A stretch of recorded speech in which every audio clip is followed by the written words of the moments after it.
रात्री उशाशी मोबाईल ठेवून किंवा वायफाय सुरू ठेवून झोपताय? सावधान, तुमच्या बेडरूम मधील त्या अदृश्य लहरी तुमच्या आरोग्याशी खेळतायत की ही केवळ एक अफवा आहे? विज्ञानानं यामागचं नेमकं सत्य काय सांगितलंय ते जाणून घेण्यासाठी हा व्हिडिओ शेवटपर्यंत नक्की पहा. मोबाईल आणि वायफाय मधून निघणारे नॉन आयोनायझिंग रेडिएशन थेट डीएनए ला इजा करत नसले तरी ते तुमच्या झोपेचे शत्रू ठरू शकतात.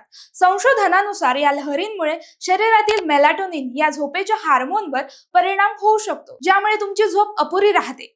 जागतिक आरोग्य संघटनेने या लहरीमुळे कॅन्सरचा संभाव्य धोका व्यक्त केलाय. विशेषतः लहान मुले आणि गर्भवती महिलांनी या लहरींपासून अंतर राखणं हिताचं आहे.